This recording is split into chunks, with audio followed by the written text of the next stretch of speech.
স্বাগতম। আমার প্রিয় ছাত্রছাত্রীবৃন্দ, দর্শন বিভাগ, সরকারি সাদত কলেজ, করটিয়া, টাঙ্গাইল। আমি পারভিন আক্তার, সহযোগী অধ্যাপক, দর্শন বিভাগ। আমি মাস্টার্স শেষ, ফাইনাল ইয়ার, এবং চতুর্থ বর্ষ অনার্স চতুর্থ বর্ষের জন্য বাঙালির দর্শন পড়াচ্ছি।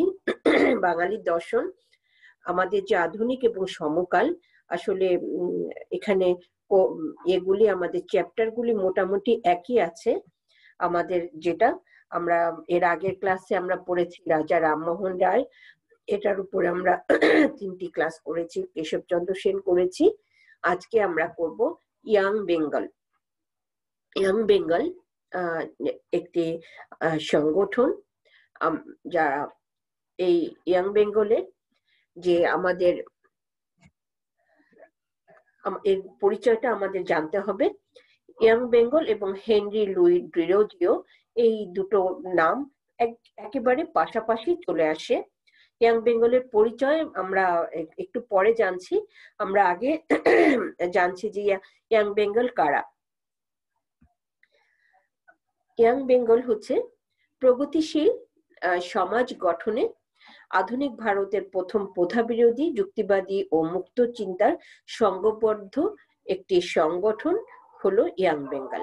অর্থাৎ যে এখানে এরা কারা ছিল? হিন্দু কলেজের একদল ছাত্র হলো ইয়াং বেঙ্গল সংগঠনের সদস্য ছিল, এবং যাদের মূল উদ্দেশ্য হচ্ছে সমাজের প্রচলিত ভাবাদর্শের যুক্তিবাদী সংস্কার, স্বাধীন মনন চর্চা এবং সমাজকে অন্ধকার, কুসংস্কার ও সামাজিক অন্যায় অবিচার হতে মুক্ত করা। এই ইয়াং বেঙ্গল যারা ছিল তারা আসলে হিন্দু কলেজের একদল ছাত্র, এবং তারা হচ্ছে প্রগতিশীল ছাত্র। তাদের মধ্যে তারা ছিল প্রচলিত ভাবাদর্শের বিরোধী, তারা স্বাধীন এবং সংস্কার মনা, এবং তারা স্বাধীনভাবে মনন চর্চা করতে চাইতো। এই ইয়াং বেঙ্গলরাই বাংলায় মুক্ত চিন্তার অবারিত দ্বার খুলে দিয়েছিল। তারা মুক্ত বুদ্ধিকে প্রাধান্য দিয়ে গড়ে তুলেছিল সকল প্রকার ধর্মীয় অনাচার এবং কুসংস্কারের বিরুদ্ধে আন্দোলন। ইয়াং বেঙ্গল হচ্ছে যারা ছিল পাশ্চাত্য শিক্ষা, তারা ছিল আসলে পাশ্চাত্য শিক্ষার তারা শিক্ষিত, এবং তারা হলো কি মিল, বেনথাম, বেইন, রুশ, ভলতেয়ার প্রমুখ দার্শনিকদের অনুপ্রেরণায় ডিরোজিওর অনুগামীদের মনে যুক্তিবাদ, বিজ্ঞান মনস্কতা, মানবতাবাদ, জাতীয়তাবাদ ইত্যাদি প্রখর যুক্তিবাদী চেতনার জন্ম হয়। এখন আমরা এই ডিরোজিওর কথাটা বললাম। ডিরোজিও কে ছিলেন? ডিরোজিও হিন্দু কলেজে একজন শিক্ষক ছিলেন। তিনি সাহিত্য এবং ইতিহাসের শিক্ষক ছিলেন। 1809 সালে ডিরোজিওর জন্ম হয়, এবং সেই মাত্র 14 বছর বয়সে ডিরোজিও তার লেখাপড়া শেষ করেন এবং তার পিতার কাছে কিছুদিন চাকরি করেন। তারপরে তিনি সেই সময় সেই ছোট্ট বালক বয়সে, 14 বছর বয়স মানে আমাদের এখন আসলে বর্তমান সময়ে একজন বাচ্চা হয়তো মাধ্যমিক পরীক্ষাও দিতে পারে না, কিন্তু সেই সময় সে লেখাপড়ার ইতি টেনেছেন, এবং তিনি সে সময় কান্টের যেসব ফিলসফি হতো সেগুলি সম্পর্কে তিনি একটি সমালোচনামূলক লেখা লিখেছিলেন, এবং তার কবিতা, তার সাহিত্য, বিভিন্ন রকম ভাবে তার লেখা থেকে তাকে হিন্দু কলেজে তাকে অধ্যাপনার কথা বলা হয়, এবং তিনি সেটি সাদরে গ্রহণ করেন। এই ডিরোজিও হলো একজন শিক্ষক, এবং ডিরোজিও ছাত্র যারা, তারাই হলো হিন্দু কলেজের ছাত্র। তারা মূলত তাদের ছিল এই পাশ্চাত্য শিক্ষায় শিক্ষিত ছিল। তারা মিলের উপযোগবাদ, বেনথামের উপযোগবাদ, বেইনের দর্শন, রুশোর যে তখন যে ইউরোপীয় যে রেনেসা হয়েছিল, ফরাসি বিপ্লব, রুসো, ভলতেয়ার প্রমুখ দার্শনিকের অনুপ্রেরণায়, এবং তারা ডিরোজিওর অনুগামীদের মনে যুক্তিবাদ, বিজ্ঞান মনস্কতা, মানবতাবাদ, জাতীয়তাবাদ ইত্যাদি চেতনার উদ্ভব হয়, এবং এরাই মূলত ইয়াং বেঙ্গল বলে পরিচিত হয়। 19 শতকে বাঙালির নবজাগরণের একটি র্যাডিকাল বা আমূল পরিবর্তনকারী ধারা হলো ইয়াং বেঙ্গল। এই ইয়াং বেঙ্গলের ডিরোজিও ছবিটা আমরা দেখতে পাচ্ছি। এই ডিরোজিও হচ্ছেন মুক্ত মুক্ত বুদ্ধি যুক্তিবাদী তরুণ হেনরি লুই ভিভিয়ান ডিরোজিও মাত্র 17 বছর বয়সে কলকাতার হিন্দু কলেজের শিক্ষক নিযুক্ত হন। তিনি ইংরেজি সাহিত্য ও ইতিহাস পড়াতেন। হিন্দু কলেজে ডিরোজিওর কর্মকাল ছিল 1826 থেকে 1831 সাল পর্যন্ত। ডিরোজিও তার ছাত্রদেরকে শিখাতেন কিভাবে সমাজে যুক্তিসিদ্ধ দৃষ্টিভঙ্গি গ্রহণ করতে হয় এবং কিভাবে জীবন চলতে হয় আধুনিকভাবে, এটি তিনি শিখিয়েছেন। তিনি শিখিয়েছেন সমাজের কিভাবে প্রতিষ্ঠান সমূহ গড়ে ওঠে এবং কিভাবে সেগুলিতে বিকশিত করতে হয় তা তিনি শিখিয়েছেন। এই তিনি যে যখন 1826 থেকে 1831 সাল পর্যন্ত তিনি এই হিন্দু কলেজের শিক্ষক ছিলেন, এই সময় দেখা যেত তিনি যখন প্রথমেই তিনি জয়েন করার পরে তার যে সহকর্মী তাদের সাথে তার কিছুটা মতানৈক্য হয় এবং তার লেখাপড়ার যে পাঠদানের যে মেথড সেটি ছিল একটু ডিফারেন্ট। তিনি এটা দেখাতেন যে শুধুমাত্র স্কুলে বা মানে পাঠাগারে বসেই যে পড়া হয় তা না, হাঁটতে চলতে বিভিন্ন অবসর সময়ে মানুষ কিভাবে পড়তে পারে এবং শুধু পড়ার বাইরেও কিভাবে তার অন্যান্য শিক্ষা হতে পারে তিনি তা শিখিয়েছেন। এবং এই যে তার যে একটা মেথড ছিল তাকে বলা হয়েছে যে তার যে এই মেথডটি সব ছাত্রকে চুম্বকের মতন টানতো। সে শুধু তার নিজের ছাত্র নয়, পুরো হিন্দু কলেজের সব ছাত্ররা তার অনুসারী হয়ে গিয়েছিল। এবং তিনি দেখাতেন কিভাবে যে ছাত্ররা লেখাপড়ার পাশাপাশি তাদের প্রতিভার বিকাশ ঘটাতে পারে। এজন্য তিনি কি করতেন, তিনি ছাত্রদেরকে মধ্যে মেধাবী এবং প্রতিভাবান ছাত্রের মধ্যে থেকে তিনি সাহিত্য মানে তর্ক বিতর্কের আয়োজন করতেন এবং দেখতেন এদের মধ্যে কারা মেধাবী, এবং তিনি তাদেরকে বলার সুযোগ দিতেন। তাদের মধ্যে একটা বন্ধুত্বপূর্ণ সম্পর্ক ছিল, ফলে ছাত্ররা দেখা যেত যে ছাত্ররাও দ্বিমত পোষণ করত, তখন তিনি সেটা মেনে নিতেন। এবং এভাবে তার ছাত্র যারা ছিল, আমরা এটা পরে দেখছি। তো ডিরোজিওর যে জীবন দর্শন ছিল, ডিরোজিও, তাহলে আমরা একটা জিনিস বুঝতে পারলাম, ডিরোজিও একজন হিন্দু কলেজের শিক্ষক ছিলেন। তিনি খুবই অল্প বয়সে শিক্ষকতা পেশায় যোগ দেন।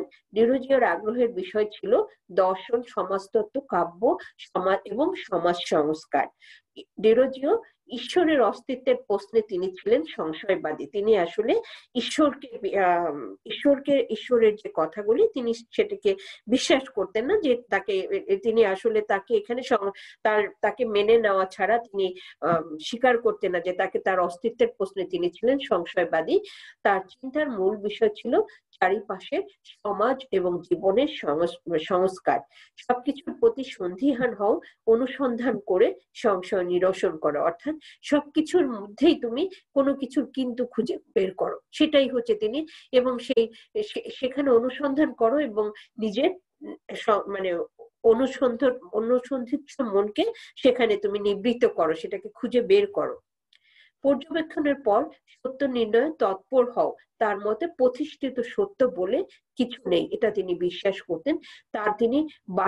তিনি বস্তুবাদী ভাবধারা এবং প্রগতিশীল জীবন দর্শনের অনুরাগী ছিলেন। তিনি তার মধ্যে ছিল, অর্থাৎ তিনি কিছুটা না, তিনি পরিপূর্ণভাবে বস্তুবাদী ছিলেন এবং অন্ধবিশ্বাস ও কুসংস্কার সম্পন্ন ভারতীয় সমাজের উন্নতি সাধন ছিল তার জীবনের মূল ব্রত।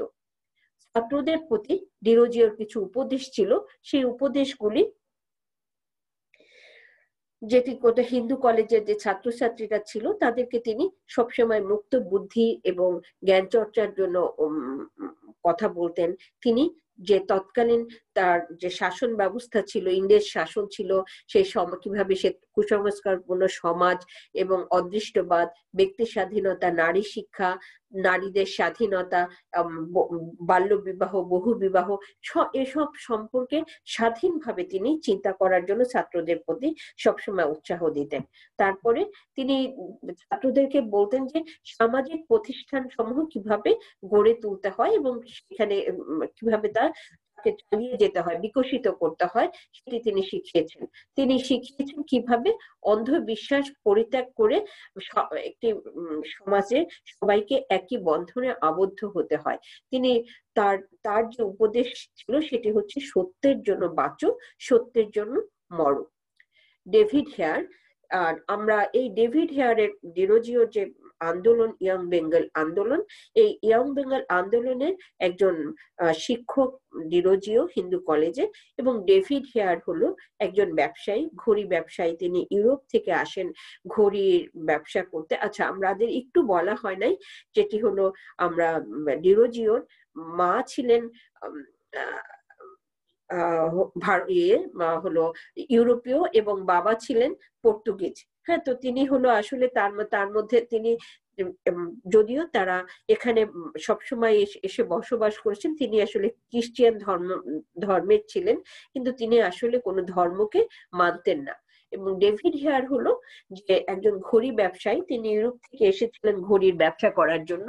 তো সেই সময় তিনি তিনি হিন্দু কলেজের কোনো শিক্ষক ছিলেন না, কিন্তু তিনি হলো সবসময় ছাত্রদেরকে অনুপ্রেরণা দিয়েছেন, এবং হিন্দু কলেজের তিনি একজন মেম্বার ছিলেন। তিনি সেই ডেভিড হেয়ার মূলত ছিলেন এই ডিরোজিওর একজন মানে যেটি ইয়ং বেঙ্গলের একজন অন্যতম চিন্তানায়ক। তিনি ছিলেন ইউরোপীয় রেনেসা এবং ফরাসি বিপ্লবের ধারক এবং বাহক। তিনি অন্ধবিশ্বাস, অনাচার, অবক্ষয় এবং থেকে ছাত্রদেরকে রক্ষা করতে চাইতেন। ডিরোজিওর যে মতাদর্শ ছিল তার সাথে তিনি ছিলেন সম্পূর্ণরূপে একমত, এবং তাকে বলা হতো মানব প্রেমিক। এই আমরা যে কলকাতায় হেয়ার স্কুল আছে, কলেজ আছে, এগুলি সবই ডেভিড হেয়ারের অর্থের হয়েছে। তার সম্পূর্ণরূপে পৃষ্ঠপোষকতা ছিল লেখাপড়ার ব্যাপারে এবং সমাজ সংস্কারের ব্যাপারে, এবং ইয়াং বেঙ্গলকে তিনি আসলে সহায়তা করেছেন। এবং আরেকজন যার নাম আমাদের আসে, ডেভিড লেস্টার রিচার্ডসন। ইনি 3 বার হিন্দু কলেজের অধ্যক্ষ ছিলেন, এবং এখানে তিনি ইংরেজি শিক্ষক ছিলেন। রিচার্ডসন ছাত্রদের মধ্যে তিনি আসলে একটি নতুন অনুভূতির বিকাশ ঘটান, এবং তিনি ছিলেন একজন সাহিত্য অনুরাগী, সৌন্দর্য অনুরাগী এবং শিল্পানুরাগী। আসলে তিনি চেয়েছিলেন যে ছাত্রদের মধ্যে কিভাবে তাদের যে সুকুমার বৃত্তির বিকাশ ঘটবে, তিনি এটা সবসময় চেয়েছেন। ইয়াং বেঙ্গলে যে মতাদর্শ বা তাদের যে দর্শন ছিল, সেই দর্শনটি ছিল হলো সত্যের জন্য বাঁচো, সত্যের জন্য মরো। এই সত্যের জন্য বাঁচা এবং সত্যের জন্য মরা, অর্থাৎ যে তুমি তোমার সত্যকে, তুমি নিজেকে বিসর্জন দিয়ে দিবে, তাও তুমি সত্যটাকে বের করে আনবে, এটাই। অর্থাৎ পর্যবেক্ষণ করো, তুমি সত্যকে অনুসন্ধান করো, এটাই ছিল তাদের মতাদর্শ। এবং এই মতাদর্শটাকে তারা সামাজিক প্রক্রিয়ায়, অর্থাৎ তারা যুক্তিসিদ্ধভাবে সামাজিক যে প্রক্রিয়া ছিল তাকে তারা গ্রহণ করতে চেয়েছেন। তারা অন্ধবিশ্বাসকে পরিত্যাগ করার দীক্ষা দিয়েছেন তিনি, এবং তাদের এক্ষেত্রে হাতিয়ার ছিল যে শিক্ষা, যুক্তি, ইতিহাস এবং দর্শন। এবং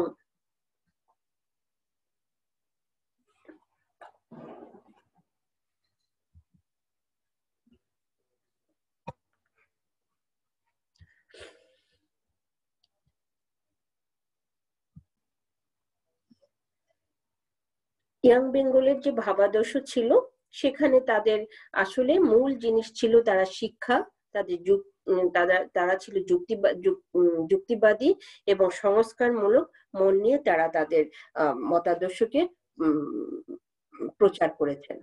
ইয়াং বেঙ্গলের যে ইয়াং বেঙ্গলের সদস্য কারা ছিল?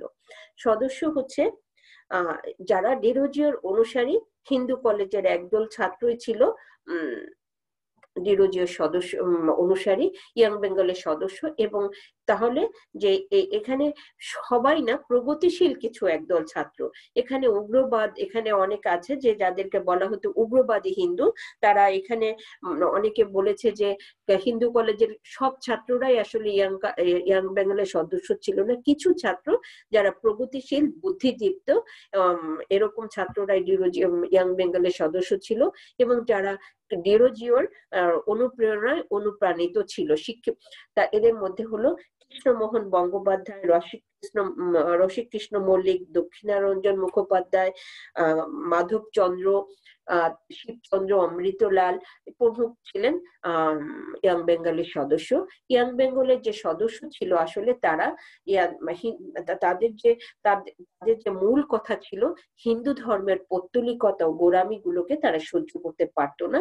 ডিরোজিও ছাত্র মাধবচন্দ্র ভারতবর্ষের একজন অধ্যাপক, তিনি বলেছেন, ওনার নাম আমি নামটা মনে করতে পারছি না, তো উনি বলেছেন যে ডিরোজিও ছাত্র মাধবচন্দ্র বলেন যে যদি আমরা আমাদের হৃদয়ের অন্তঃস্থল থেকে কোনো কিছুকে ঘৃণা করে থাকি তবে তা হলো হিন্দুত্ব। অর্থাৎ এই সদস্যদের মূল এটা হলো তারা হিন্দুত্বকে ঘৃণা করত। এই আন্দোলনের কিছু উদ্দেশ্য এবং কার্যাবলী ছিল। এই উদ্দেশ্য এবং কার্যাবলী হলো অন্ধবিশ্বাস ত্যাগ করে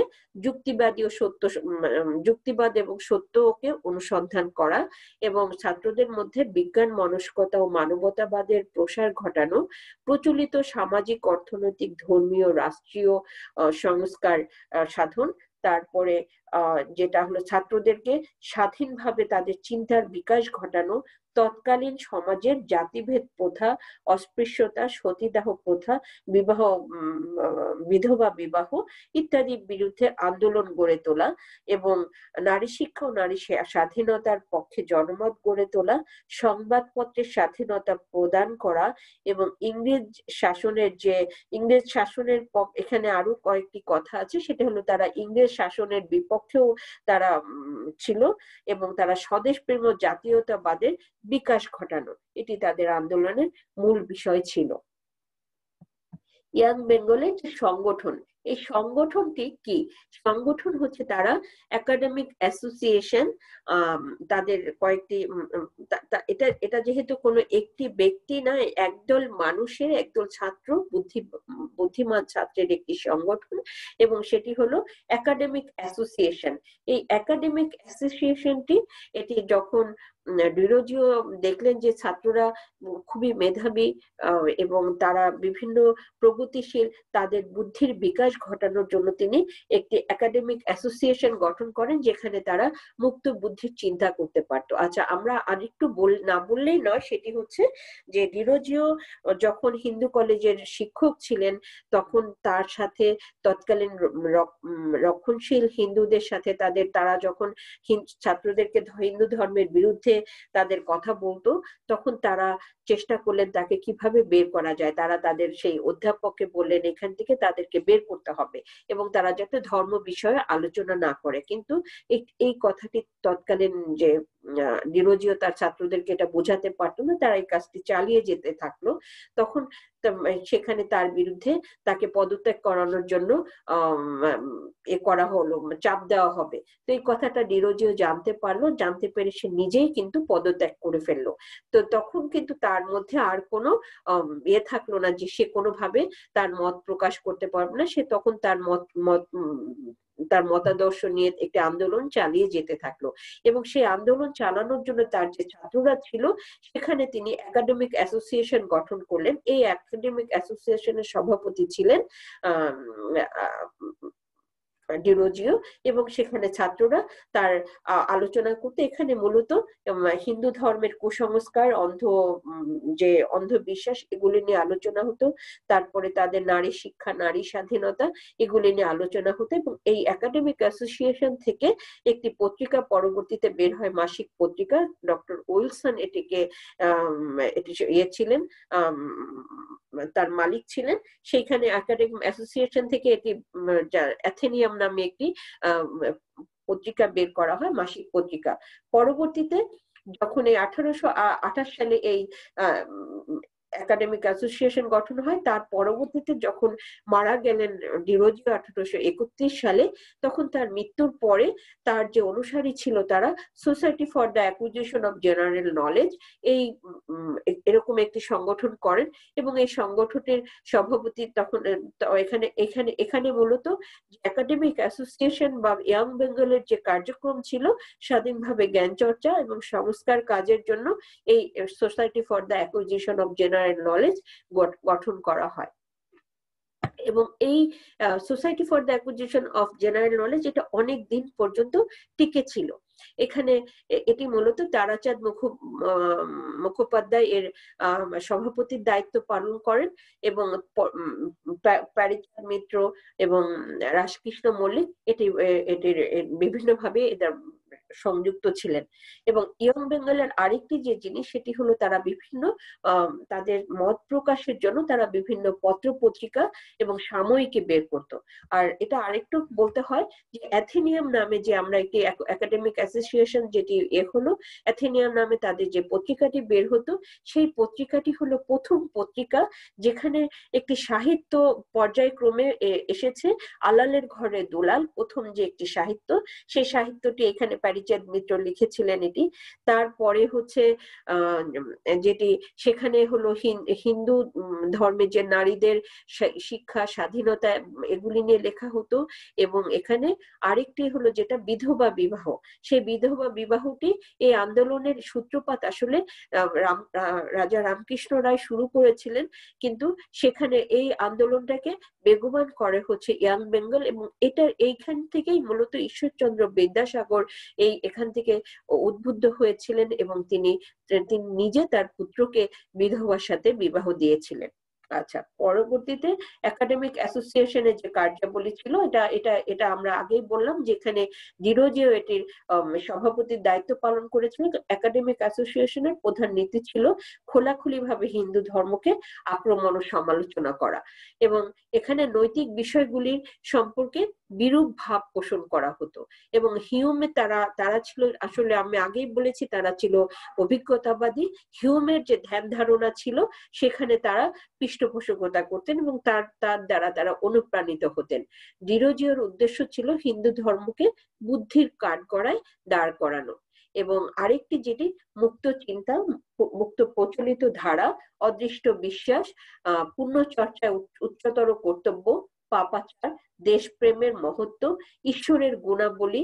অর্থাৎ ঈশ্বরের গুণাবলী এখানে যে আমরা খ্রিস্ট ধর্মের যে চিত্তবাদ, এখানে অর্থাৎ এখানে বলা হয়েছে ঈশ্বরের গুণাবলী, এবং ঈশ্বরের যে বিভিন্ন ধর্মে ঈশ্বরকে যেভাবে বলা হয়েছে তারা আসলে কিছুটা নাস্তিক ছিল, সেখানে সেগুলিকে বলা হয়েছে প্রতিমা পূজার পবিত্রতা ইত্যাদি বিষয় নিয়ে আলোচনা করা হতো।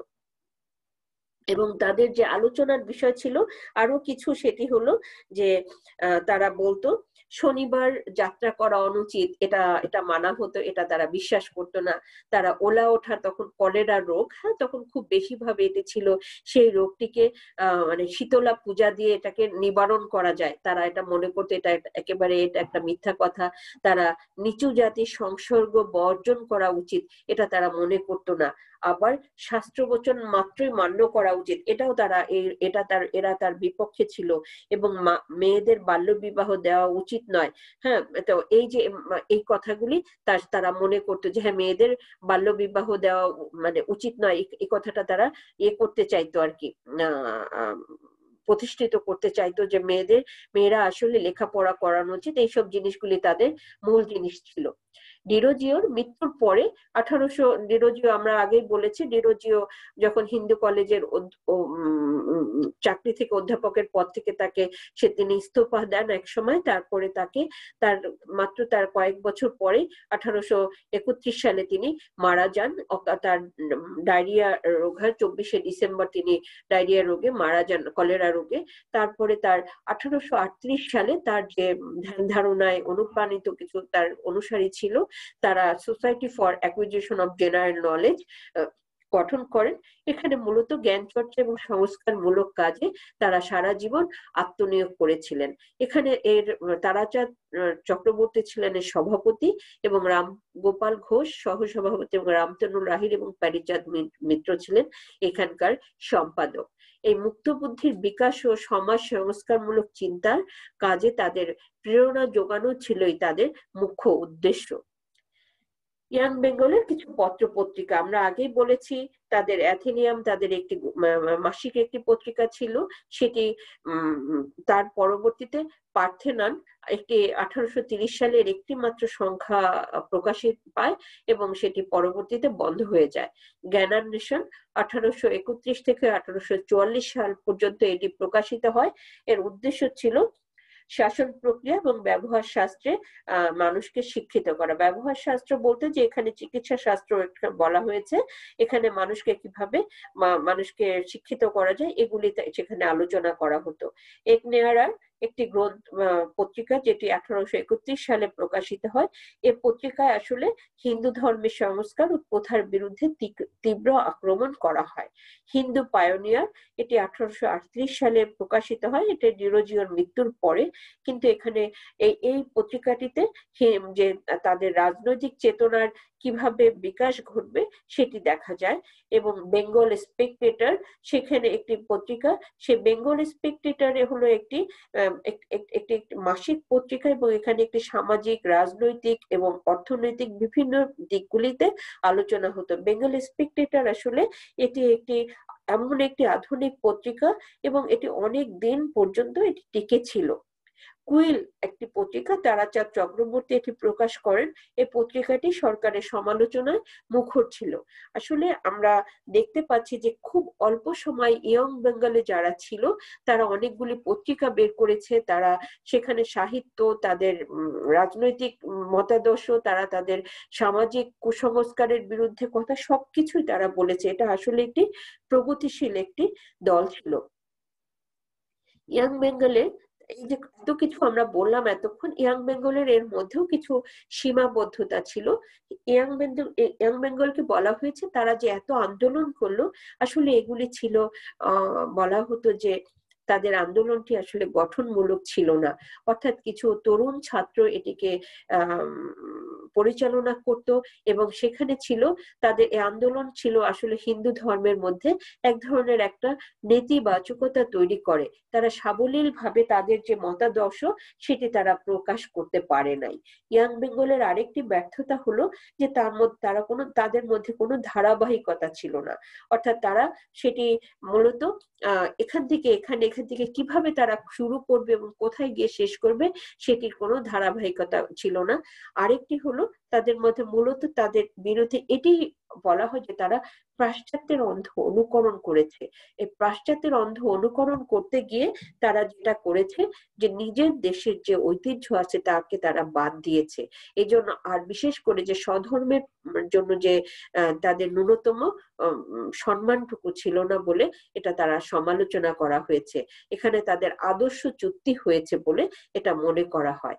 এবং এখানে যে তাদেরকে তাদের যে গতানুগতিকতা মানে তাদের মধ্যে ছিল না, যে গতানুগতা কিছুটা থাকতে হবে, ধারাবাহিকতা থাকতে হবে, তাদের মধ্যে সেটি ছিল না। আর মানে ইয়াং বেঙ্গলের মধ্যে এক ধরনের একটা ঝড়, তারুণ্যের ঝড় ছিল। তারা অতিমাত্রায় উগ্র ছিল এটা বলা হয়। তাদেরকে এটা বলা হতো তারা নাকি যে হিন্দুদের যারা রক্ষণশীল হিন্দু তাদের কানে কানে গিয়ে বলতো যে আমরা গোমাংস খাই। তারা কালী মন্দিরে গিয়ে বলতো আমরা কালীঘাটের ম্যাডাম। তাদেরকে বলা হতো যে হিন্দু যে সে সময়ে গঙ্গা জলকে বলা হতো পবিত্র, কিন্তু রাসকৃষ্ণ মল্লিক 10 বছরের একজন বালক, তাকে বলা হয়েছে যে তুমি এটা ছুঁয়ে একটা সাক্ষী দাও। সে বলছে আমি তো গঙ্গাকে মানি না, গঙ্গা জলকে আমি মানি না, গঙ্গা জলকে আমি পবিত্র মনে করি না। তো তাকে সবাই তখন তার পিছনে তাকিয়েছে। তো তাদেরকে বলা হতো উগ্র। হ্যাঁ, তো এই উগ্রতা এই জন্য দেখা গেছে যে হিন্দু কলেজে অনেকে ছাত্র ভর্তি করতো না বা তাদেরকে ভয় পেত। এখানে তাদের হিন্দু ধর্মে যে তাদের মধ্যে আক্রমণ ছিল, এটি ছিল তাদের তৎকালীন সমাজে এটা অবিবেচনা প্রসূত বলা হতো। এবং তাদের মধ্যে আসলে তারা ছিল সবাই এত অল্প বয়সী বালক, তাদের মধ্যে যে মুক্ত চিন্তা এবং নৈর্ব্যক্তিক যে জিজ্ঞাসা আছে সেগুলি গ্রহণ করার মতো তাদের মধ্যে পরিপক্কতা ছিল না বলে বিভিন্ন হিন্দু ধর্মের যারা রক্ষণশীল তারা মনে করেন। তো ইয়াং বেঙ্গল আসলে আন্দোলনের অবসান হয় কখন? ডিরোজিওর মৃত্যুর পর থেকে আস্তে আস্তে ইয়াং বেঙ্গল আন্দোলন উপযুক্ত নেতার অভাবে কিছুটা শ্লথ হয়ে পড়ে। তবে ডিরোজিওর অনুগামীদের অনেকেই সমাজ সংস্কারের পথ থেকে সরে গিয়ে ব্যক্তিগত জীবনে প্রতিষ্ঠিত হন। প্রাচীন হিন্দুত্ববাদী ধর্মের সঙ্গে আবার অনেকে একীভূত করে নেন, অনেকে আবার হিন্দু ধর্ম থেকে বেরিয়ে যান। এখানে বেরিয়ে যাওয়ার এখানে কৃষ্ণ, আমি ভুলে গেলাম নামটি, কৃষ্ণমোহন মল্লিক, তিনি হিন্দু ধর্ম খ্রিস্টান ধর্ম গ্রহণ করেন, অনেকে হিন্দু ধর্মে আবার ফিরে আসেন, অনেকে খ্রিস্টান ধর্ম গ্রহণ করেন। অর্থাৎ এখান থেকে পরে দেখা যাচ্ছে যে আসলে ডিরোজিওর মৃত্যুর পরে আন্দোলনটি আস্তে আস্তে গতি হারিয়ে ফেলে, এজন্য এটি আস্তে আস্তে এটি অবসান হয়। তো আমরা আসলে ইয়াং বেঙ্গলের যে আন্দোলন, এই আন্দোলনটিকে আমরা আসলে কখনোই বলতে পারবো না যে এটির কোনো অবদান নেই। যে ইয়াং বেঙ্গলের প্রথম হচ্ছে আন্দোলন যারা পাশ্চাত্য সভ্যতা এবং যে পাশ্চাত্য আদর্শের একটি সমন্বয় ঘটেছিল তাদের মধ্যে, এবং তারা সমকালীন যে সমাজ ব্যবস্থা ছিল, আমরা দেখেছি রাজা রামমোহন রায়ও কিন্তু তিনি চেয়েছিলেন আসলে, তিনি ধর্মকে ধরেই কিন্তু তিনি তার সমাজকে সংস্কার করতে চেয়েছেন, কিন্তু এই ইয়াং বেঙ্গলরা আসলে ধর্মকে বাদ দিয়ে তারা প্রচলিত ধর্ম ব্যবস্থা, সমাজ ব্যবস্থা, শিক্ষা ব্যবস্থা সবকিছুর ভিতরেই তারা একটি আন্দোলন সৃষ্টি করেছিল, আলোড়ন সৃষ্টি করেছিল, যেটি হলো ইয়াং বেঙ্গলের পক্ষে সম্ভব। এবং সেখানে তারা পাশ্চাত্য শিক্ষা, পাশ্চাত্য যে সভ্যতা তাকে তারা নিয়ে এসেছিল, এবং তৎকালীন যে ইউরোপীয় রেনেসা, ফরাসি বিপ্লব, তার প্রতিফলন তাদের চিন্তা ভাবনায় দেখা গিয়েছিল। এবং রাজা রামমোহন রায়ের পর যে যুব সম্প্রদায়, সেই যুব সম্প্রদায় ইয়াং বেঙ্গল, তাদের মধ্যে যুক্তিবাদের এবং মুক্ত চিন্তার একটি মশাল প্রজ্বলিত হয়েছিল। আমরা ইয়াং বেঙ্গলের যে সামাজিক আন্দোলন, আসলে তার বিরুদ্ধে হয়তো অনেক আমরা সমালোচনা করতে পারি, কিন্তু আসলে তারা যেটা চেয়েছিল, তাদের স্লোগান ছিল সমাজে গড়ি দেশ ধরে ধর্মের বেশ। ইয়াং বেঙ্গলের এই কর্মকাণ্ড বিতর্কের সৃষ্টি করেছিল। তো কুসংস্কারশীত যে ভঙ্গুর সমাজে তার প্রভাব ছিল সুদূর প্রসারী। এই জন্যই তারা আসলে বাংলার যে প্রথম আধুনিক সভ্যতার পথ প্রদর্শক। আর নিহারঞ্জন নামে তার একজন অনুসারী বলেছেন যে নিহারঞ্জন রায় বলেছেন যে আসলে ডিরোজিওকে উপেক্ষা করা আমাদের আসলে, বা ভুলে যাওয়া, এটা হবে জাতীয় জীবনে আত্মহত্যার সামিল। এবং ডিরোজিও হচ্ছে এমন একজন যে আমাদের যে যুব সমাজে সে হলো একটি স্বর্ণ দুয়ার খুলে দিয়েছিল, যে জন্য আমরা সেই স্বর্ণ দুয়ারের ভিতর দিয়ে আমরা ঢুকতে পেরেছি, তার উত্তরসূরি হয়েছি বলে আমরা সাংস্কৃতিক ক্ষেত্রে প্রতিষ্ঠিত হতে পেরেছি। এই যুক্তিবাদী দার্শনিক ও বৈজ্ঞানিক মানবতাবাদী কবি আমাদের জড় জীবনকে নতুন চিন্তায় উদ্বুদ্ধ করতে প্রাণপাত করে গেছেন, এজন্যই তাকে আমাদের ভোলা সম্ভব নয়। আমরা আজকের মতন ক্লাস শেষ করছি। আমরা একটু ক্লাসের আগে একটু বলে ক্লাস শেষ করার আগে এটা আমার বলা উচিত ছিল, আমাদের করোনার দ্বিতীয় একটি ওয়েভ চলছে। সেই আমাদের এই সময় আমরা সরকার নির্দেশিত যে স্বাস্থ্যবিধি, আমরা তা যেন অবশ্যই মেনে চলি, মাস্ক পরে বাইরে যাই, বাইরে থেকে এসে বারে বারে হাত সাবান দিয়ে ধুয়ে ফেলি এবং সামাজিক দূরত্ব বজায় রাখি। আমরা নিজে ভালো থাকি, পরিবারের সবাই সাবধান থাকি, পরিবারের সবাইকে সাবধান করি, এবং লেখাপড়া করো, ভালো থাকো। আজকের মতো আমরা শেষ করছি। ধন্যবাদ জানাই। আল্লাহ হাফেজ।